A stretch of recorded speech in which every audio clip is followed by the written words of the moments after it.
एक सजेशन आया है मेरे एक मित्र ने बोला कि ये रियलिज्म एंड स्पिरिचुअलिज्म इस पर कुछ बातचीत करेंगे। तो इसको भौतिकवाद और आध्यात्मवाद भी कह सकते हैं। इसका आम भाषा में मतलब ये है कि एक तो ये बाहर का जगत है, भौतिक जगत, जिसको हम विज्ञान की मदद से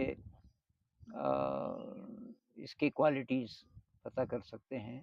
मतलब विज्ञान ने जो चीज़ें ढूँढी, जो एक्सप्लोर किया, वो सब भौतिक जगत में किया। क्योंकि जो दूसरा जगत है आध्यात्म का, हालाँकि अभी जो नई विज्ञान है उसमें भी कोशिश कर रही है, लेकिन भौतिक चीज़ों से ही पकड़ के, मतलब जैसे मेडिटेशन से क्या हो सकता है, तो उसका जो इंडिकेटर है वो ब्रेन है, तो ब्रेन तो भौतिक है। तो लेकिन इसका जो गहरा मीनिंग है, वो ये है कि अगर तो हम खुशी बाहर की दुनिया में ढूँढ रहे हैं, तो तब हम भौतिकवादी हैं। अगर हम खुशी अंदर के जगत में ढूँढ रहे हैं, तो तब हम आध्यात्मिक हैं या आध्यात्मवादी हैं। तो मुख्य बात तो यही है। अब इसकी फिलॉसफिकल डिस्कशन में तो जाने का कोई फ़ायदा है नहीं। लोग तर्क देते हैं कि जो विज्ञान बता सकता है, वही है बस सत्य, और जो विज्ञान की पकड़ में नहीं आ सकता, उसको हम नहीं मानेंगे। लेकिन अभी विज्ञान भी नहीं बोल रहा है ऐसा। जो क्वांटम फिज़िक्स है, क्वांटम फिज़िसिस्ट ऐसा बोलने लग गए कि मूलतः पदार्थ होता ही नहीं है।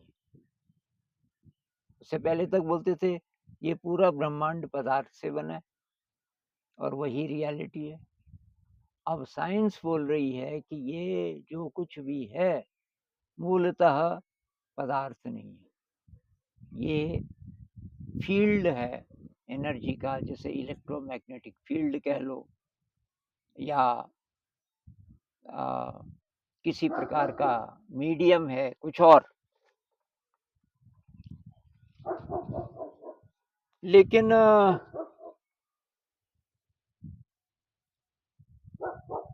हम अपने मतलब की बात ऐसे करेंगे कि ये जो अंदर का जगत है, जो लोग नहीं मानते, बहुत सारे लोग हैं जो मेडिटेशन को भी नहीं मानते, हालाँकि साइंस ने काफ़ी प्रूव भी कर लिया, पर बहुत सारे लोग फिर भी उसी में लिप्त हैं। बाहर की दौड़ में कि बार-बार से जो प्लेज़र मिले, मतलब इंद्रिय सुख मिले। हालाँकि कोई भी बुद्धिमान व्यक्ति मेरे ख़्याल से आसानी से ये पता कर सकता है कि ये क्षणिक है। बाहर की चीज़ों से, व्यक्तियों से, जगहों से, बार-बार से हमें जो भी मिल सकता है, वो क्षणिक है और अंत में धोखा देगा। अगर आप उसी के सहारे ज़िंदगी चला रहे हो, अब काम वासना में लिप्त होके, तरह-तरह के इंद्रिय सुख में लिप्त होके, नशे का सेवन करके, अ, आपके पास पैसा है, आप ट्रैवल कर सकते हो, कहीं से कहीं जा सकते हो इत्यादि।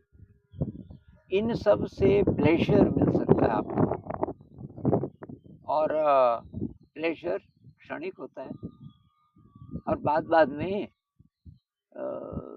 आप निराश हो जाएँगे।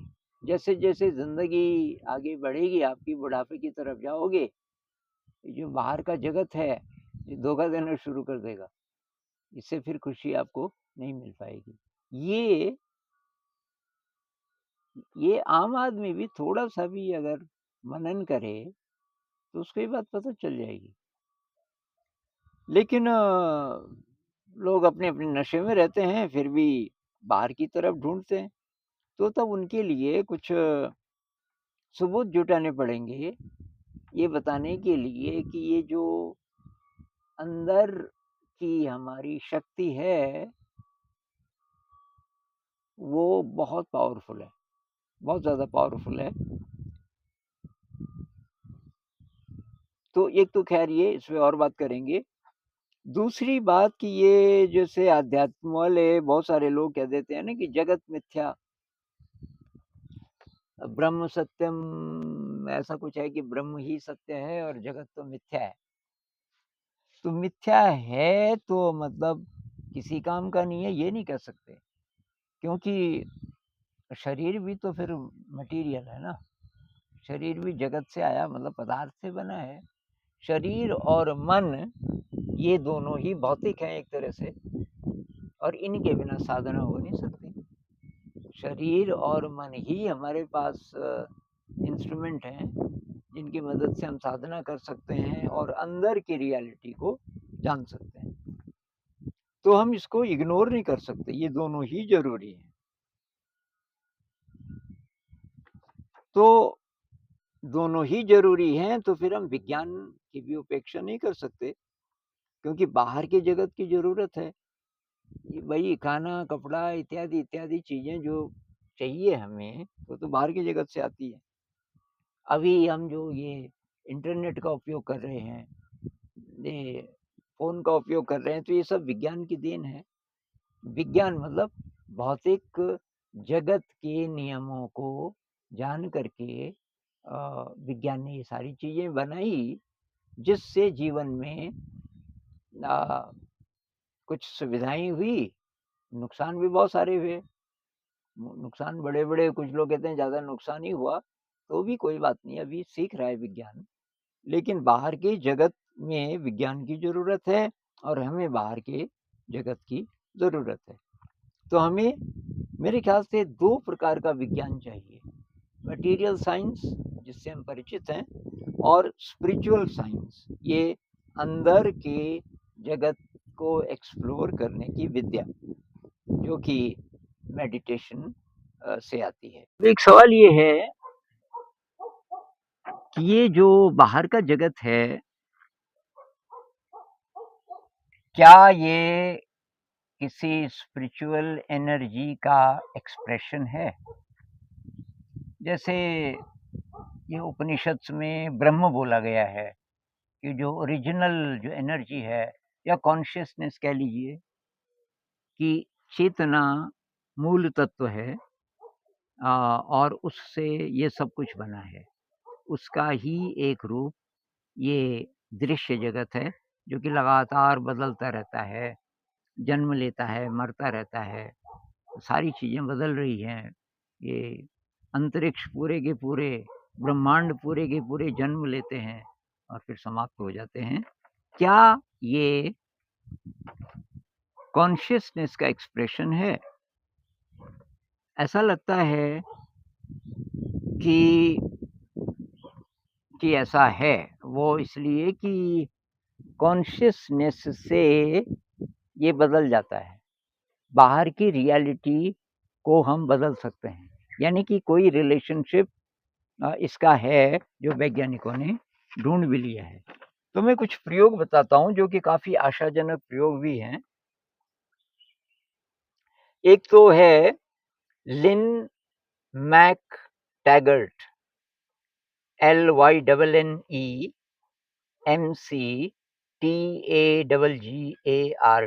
ये एक महिला हैं, और साइंस ऑफ स्पिरिचुअलिटी एक नई चीज़ उन्होंने शुरू की, अध्यात्म का विज्ञान, जो कि प्रूवेबल हो, जिसको आप हमारे बाहर के भौतिक जगत में प्रूव कर सकते हो, जिसको पुराने विज्ञान की भाषा में हम प्रूफ बोलते हैं।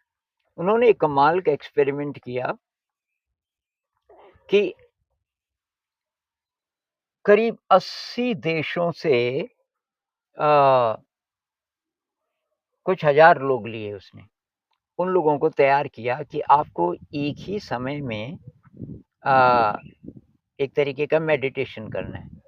वो क्या करना है कि पीटर्सबर्ग एक जगह है रूस में, वहाँ एक बर्तन में पानी रखा और इन सब लोगों को बोला, इस प्रेम को, इस पानी को प्रेम की फीलिंग पहुँचानी है। उस समय आप ध्यान में चले जाओ और पूरा इंटेंशन पूरा इंटेंशन फ़ोकस कर दो इस पानी पे, अ, और उसको प्रेम की फीलिंग दो कि इस पानी में आप लगातार अपना प्रेम भेज रहे हैं। कुछ देर के लिए ऐसी प्रार्थना करो, ऐसा ध्यान करो। और इन लोगों ने ऐसा किया और चमत्कार हो गया। उस पानी की गुणवत्ता बदल गई। उसका जो लाइट एमिशन है, कोई एक्सपेरिमेंट होगा कि कैसी लाइट उसमें से निकलती है, उससे पता चला कि वो पानी बदल गया, उसकी गुणवत्ता बदल गई। अब ये साइंटिस्ट कह रही है कि अगर और ज़्यादा लोग इसमें भाग लें, लोगों की संख्या अगर काफ़ी ज़्यादा हो, तो पूरी दुनिया का जो पीने का पानी है, उसको शुद्ध किया जा सकता है। यानी कि लोग अगर आध्यात्मिक होने लगें, उनकी संख्या बढ़ती रहे, तो ये पर्यावरण की जो बड़ी-बड़ी समस्याएँ हैं, शायद सॉल्व हो सकती हैं। वो अब ये भी कोई एक्सपेरिमेंट करने वाली है कि ग्लोबल वार्मिंग, ये जो गर्मी बढ़ रही है पूरे भूमंडल की, तो हो सकता है कि वो भी हम ठीक कर सकें। तो आपको इंटरेस्ट हो तो इनकी कुछ किताबें हैं, द इंटेंशन एक्सपेरिमेंट एक किताब है, द इंटेंशन एक्सपेरिमेंट।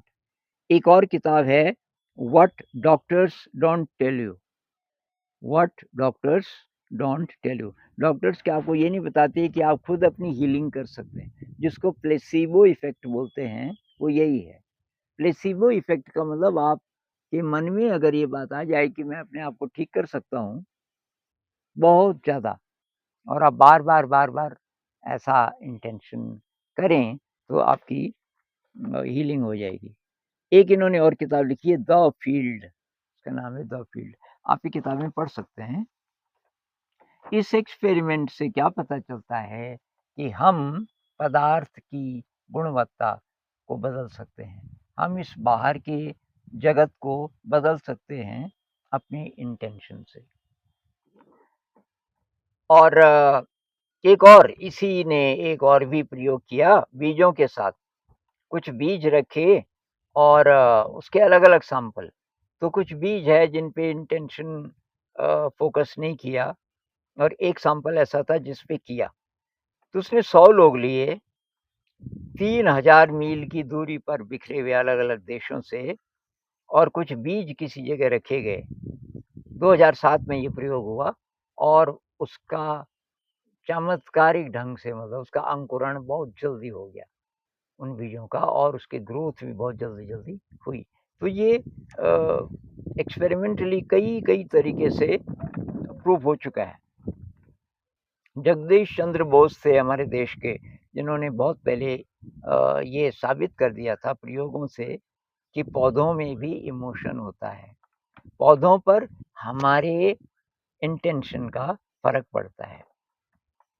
और मैं एक और कहानी आपको सुना देता हूँ, 100th मंकी वाली। ये कहानी है द्वितीय विश्व युद्ध के बाद की, 1952 की कहानी है। और एक टापू था कोजिमा, कोजिमा प्रशांत महासागर में, वहाँ जापान के कुछ साइंटिस्ट एक्सपेरिमेंट कर रहे थे और उनको पता चला कि वहाँ बंदरों की एक कॉलोनी है और वो अभी-अभी अ, आलू धोकर खाना सीख गए। हुआ क्या कि एक बच्चे के हाथ से एक आलू गिरा, स्लोप रहा होगा, नीचे नदी थी, पानी में गिर गया। वो बच्चा पीछे-पीछे भागा, उसने वो पानी से उठाया तो धुल चुका था पानी के कारण, उसने खाया। फिर वो ऊपर गया तो उसने दूसरा आलू जानबूझ के गिराया। ऐसे-ऐसे करते-करते सारे बच्चे अगले 3-4 दिन में आलू धो के खाने लगे और फिर वो पूरी ही कॉलोनी। फिर उन्होंने पता किया कि उसके कुछ ही समय बाद आस-पास के जो दूसरे टापू थे, कोई 200 मील दूर, कोई 400 मील दूर, वहाँ के भी बंदर उसी मतलब इस घटना के कुछ ही दिनों के बाद वो भी आलूदों के खाने लगे। यहाँ से ये नई टर्म आई 100th मंकी इफ़ेक्ट। इसका मतलब है किसी जाति के बहुत सारे सदस्य अगर अपना व्यवहार बदल दें, कोई नए प्रकार का व्यवहार करने लग जाएँ, तो उसका असर उनकी पूरी जाति पे पड़ सकता है। मनुष्य जाति के लिए इसमें संदेश क्या है कि अगर हम ग्रुप मेडिटेशन करें और जितने व्यापक मान लीजिए कि कई-कई करोड़ लोग, मान लीजिए कि 1.5-2 अरब लोग एक ही समय में प्रार्थना करने लगे, मेडिटेशन कर लेने लगे, किसी एक चीज़ पे फ़ोकस करके, तो बहुत अच्छे रिज़ल्ट्स आ सकते हैं। तो ये काफ़ी आशाजनक प्रयोग हैं, जिनसे ये पता चलता है कि हमारी जो चेतना है, वो बाहर के जगत को बदल सकती है।